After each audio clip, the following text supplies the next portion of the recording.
mengenai berhala ya. Berhala ya. Dalam bahasa Arab itu ada namanya sanam, as-sanamu, dan ada namanya al-wathanu. Saya ingat ana ya, as-sanamu itu adalah patung. Patung. Jadi yang disembah orang-orang Buddha itu sanam namanya, patung. Jadi mereka tidak beribadah kepada Allah, tapi beribadah kepada patung. Itu namanya sanam. Adapun wathan adalah selain patung, ya, benda-benda yang dianggap memiliki ruh. Seperti adanya orang yang menyembah pohon, ada yang menyembah batu, menyembah sapi, menyembah yang lain gitu. Selain patung, itu namanya wathan.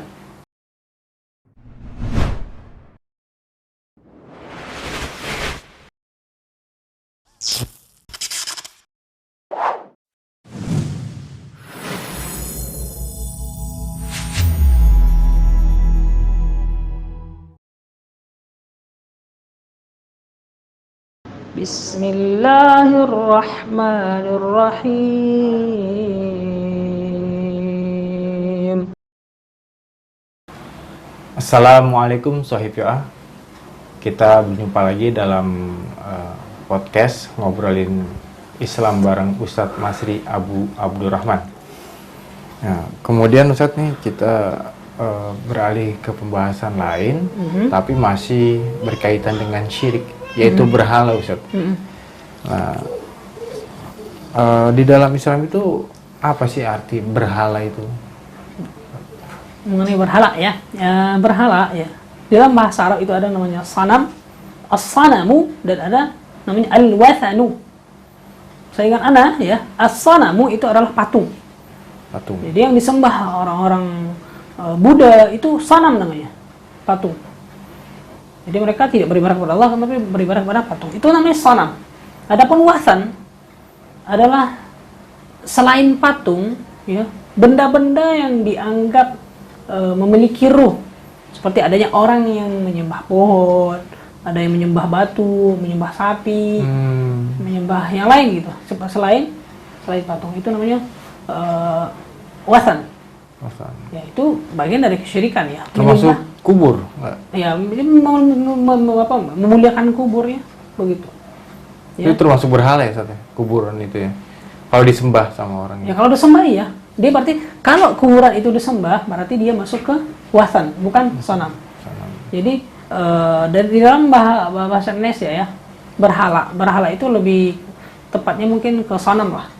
Sanam, berhala itu sanam. Itu ya patung. Sedangkan wathan itu disembah juga, tapi bukan patung. Ya seperti kuburan, ya, bebatuan, hewan, matahari, tumbuhan, matahari, bulan, bintang dan lainnya. Ya, itu masuknya ke wathan. Berarti kuburan itu masuk ke wathan. Sekarang ini kan banyak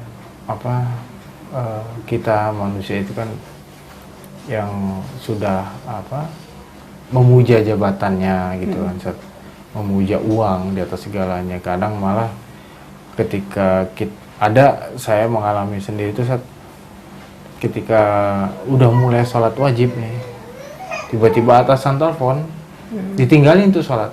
Nah, itu kan dalam hal pekerjaan, dalam hal jabatan. Itu bisa disebut berhala nggak, jabatan itu? Ya, atau uang? Gitu. Wallahu a'lam ya. Kita tidak mengatakan ya. Intinya ini adalah sebuah kesalahan besar. Ya. Dan ini merupakan sebuah penyakit juga, ya. Sebuah penyakit yang Rasulullah katakan dalam hadis itu wahan. Ya, cinta dunia dan takut mati. Takut mati. Ya, kita berlebihan terhadap dunia, mengusahakan dunia, berjerih payah untuk dunia, intinya mati-matian untuk dunia. Ya, Allah dalam Al-Quran mengatakan wa athal hayatad dunya fa innal jahima hiyal ma'wa wa amma man khafa maqama rabbih wa nahan nafsa 'anil hawa fa innal jannata hiyal ma'wa. Adapun orang-orang yang mengutamakan kehidupan dunia, yang berusaha untuk dunia, ya, tujuan hidupnya buat dunia, ya tempatnya di neraka. Wa man khafa maqama rabbih wa nahan nafsa 'anil hawa. Ya, dalam surah An-Nazi'at. Adapun orang-orang yang menahan dirinya dari hawa nafsu, fa innal jannata hiyal ma'wa. Maka tempat mereka adalah di dalam surga. Yang lebih tepatnya mereka itu adalah orang-orang yang pecinta dunia. Ya, pecinta dunia. Dan mencintai sesuatu melebihi cinta kepada Allah dan Rasulnya, itu merupakan kesyirikan. Termasuk syirik juga berarti. Berarti terlalu mencintai pekerjaan sampai meninggalkan ibadah kepada Allah itu juga termasuk syirik. Pastinya syirik ya, karena mencintai sesuatu melebihi cinta kita kepada Allah Subhanahu wa taala ya. Mencintai sesuatu melebihi cinta kepada Allah, itu merupakan kesyirikan. Jadi memang kita itu dalam hal ini harus benar-benar bertauhid kepada Allah ya, ya. Tidak boleh mendahulukan Allah di atas yang lain gitu, seperti tidak boleh mendahulukan selain Allah. Tidak boleh mendahulukan di atas pekerjaan selain Allah gitu ya. Iya. Nah, jadi pelaku ini jadi termasuk masuknya ke dosa syirik itu, Ustaz ya. Syirik besar atau syirik kecil? Cinta ya. Cinta kepada dunia itu. Cinta kepada dunia berlebihan dan mengusahakan dunia dan tidak tidak menghiraukan apa yang Allah lakukan ya. Itu merupakan syirik. Wallahu a'lam, mungkin dia masuk kepada syirik besar. Karena berlebihan mencintai dunia dan tidak menganggap bahwa seruan Allah itu ada, tidak menghiraukan perintah-perintah Allah, larangan Allah. Ketika ada himbauan salat tidak menghiraukannya dan lebih mengutamakan untuk amalkan dunia. Na'udzubillah. Semoga Allah menjauhkan kita dari hal demikian. Baik Ustaz, nih kita cukupkan di sini. Apa ada nasihat untuk kaum muslimin yang Allah Subhanahu wa taala ya. Pembahasan syirik sebenarnya merupakan pembahasan yang sangat panjang ya. Jangan kita terlalu merasa bahwasanya kita telah terbebas dari kesyirikan. Ya, marilah kita terus belajar mempelajari kesyirikan ya. Karena terkadang kita sudah merasa terbebas dari kesyirikan, kan, tapi itu masih ada gitu. Misalnya contohnya misalkan adanya takut kepada ini, takut kepada jin lah, takut kepada apa. Takut itu takut gelap ya. Takut itu ada dua ya. Ada takut yang tabiat, yang natural, yang biasa, yang itu manusiawi. Ada takut yang kedua, takut kepada yang tidak jelas. Takut yang natural, takut yang tabi'i ya, dalam bahasa itu tabi'i ya, istilahnya. Itu misalkan kita takutnya ada ular, takut itu biasa, itu manusiawi. Itu nggak apa-apa ya? Nggak apa-apa.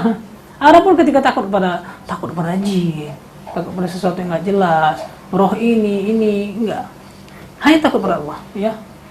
Ya, fala takhafu wa khafuni, Allah mengatakan seperti itu. Ya, takutlah kepada Allah Subhanahu wa taala. Ya. Memang ya, mereka para jin, mereka itu adalah hamba Allah. Mereka itu punya tipu muslihat. Tapi jelas Allah mengatakan dalam Al-Quran, inna kaida syaitani kana dha'ifa. Sesungguhnya tipu muslihat syaitan, upaya syaitan untuk mengganggu manusia. Apakah itu menakut-nakuti itu, menimbulkan rasa cemas itu, menjanjikan menjanjikan kefakiran. Ketika kita was-was sering ya, di antara tipu syaitan itu menjadikan kita itu takut fakir. Ntar kamu miskin, nggak usah sedekah, kamu miskin. Ya, itu adalah di antara tipu muslihat syaitan. Sesungguhnya jangan pernah kita takut kepada syaitan, kepada jin, ya. Takutlah kepada Allah. Itu mungkin sering terjadi, bukan karena maraknya film-film horor ya di Indonesia ya. Jadi, jangan ke situ, itu pohon itu ada penghuninya. Jangan ke kuburan situ, kuburan itu ada ini. Na'udzubillah, summa na'udzubillah. Kita berlindung kepada Allah Subhanahu wa taala dari yang takut kepada selain Allah. Kita hanya takut kepada Allah Subhanahu wa taala saja. Ya, semoga Allah mengokohkan kita dan menetapkan hati kita pada tauhid yang benar dan menjauhkan kita dari dosa kesyirikan. Amin. Demikian Sohib Doa pembahasan kita kali ini. Semoga bermanfaat bagi antum semua dan jangan lupa untuk di-share, like dan di-subscribe channel YouTube Yoa TV agar dakwah ini terus berlanjut. Kita tutup Ustaz dengan wallahu taala a'lam bissawab. Sallallahu ala nabiyina Muhammad wa ala alihi washabbihi ajmain. Subhanakallahumma wa bihamdika asyhadu an la ilaha illa anta astaghfiruka wa atubu ilaik. Assalamualaikum warahmatullahi wabarakatuh. Waalaikumsalam.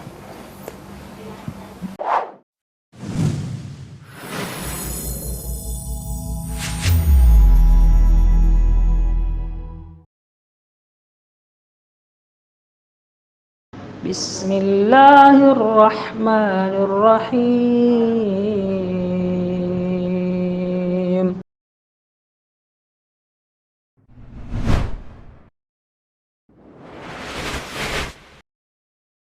Ustaz.